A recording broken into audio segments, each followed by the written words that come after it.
I want to briefly talk about Ivanka Trump. Many of you emailed me about this story. Ivanka Trump is refusing to be involved with Donald Trump's 2024 run.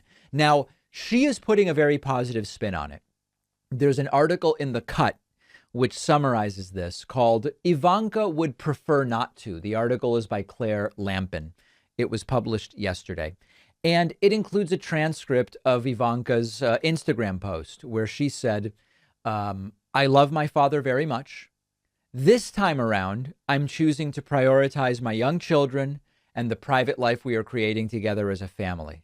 I do not plan to be involved in politics. While I will always love and support my father, going forward, I will do so outside the political arena. I am grateful to have had the honor of serving the American people, and I will always be proud of many of our administration's accomplishments.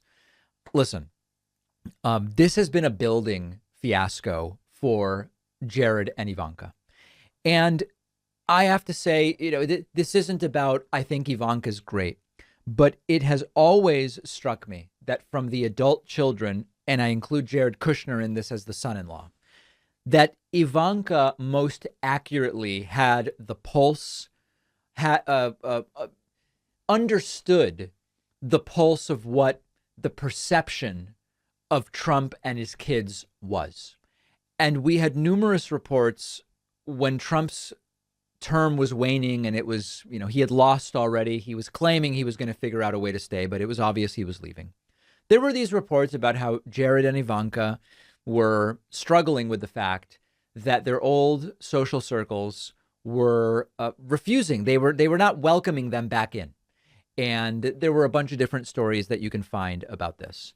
And then in the lead up to Donald Trump's announcement on Tuesday night, there was also reporting about Trump has been begging Jared and Ivanka to be there, and it's not clear whether they are going to be there. And at the end of the day, Ivanka wasn't there and Jared Kushner was. I actually respect this more than anything I've ever seen Ivanka do. Of course, she was in way over her head, even being involved with this administration. She had no business there. Remember when she sat in for then Secretary of State Rex Tillerson at like the G something summit? It's all completely and utterly insane. But the most responsible and respectful thing that Ivanka has done here is to recognize this was a humiliation. And hey, you know what? She values her personal life. She values her social life. She realizes that it was humiliating what happened. I am sure that she still thinks that good things were done by her dad. I don't think she thinks it was a disaster, but she increasingly recognizes the cartoonish nature of what went on.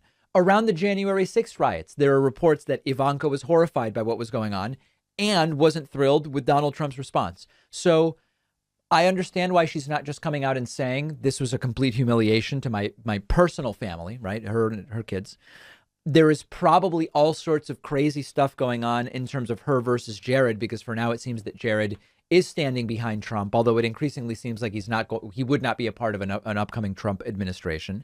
This actually is the most logical thing I've ever heard of Ivanka doing.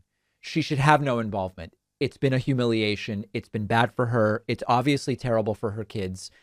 And this is clearly the right decision. So good for Ivanka. I think it makes sense. And the question now remains, what's Jared going to do? On a personal level, I don't care. But it is interesting to see the difference between Eric and Don Jr., who are clearly full speed ahead on this, and Ivanka, who seems a little bit more reflective and thoughtful about the disaster that this has been for their family.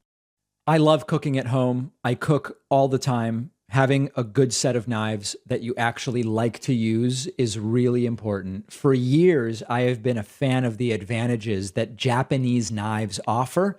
And our sponsor, Kamikoto, makes amazing Japanese steel kitchen knives using the traditional techniques that date back to the Edo period of Japan. Kamikoto only uses steel from Japan.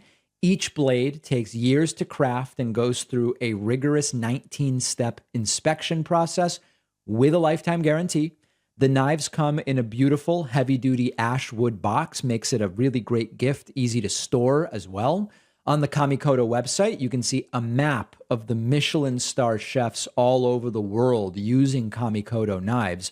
My Kamikoto knives at home have been performing great for years, you really just can't beat the feel of a nice Japanese knife, perfectly balanced in your hand. And Kamikoto is now running a big Black Friday sale. My audience gets an extra $50 off. Go to kamikoto.com/Pacman and use the code Pacman. The link is down below.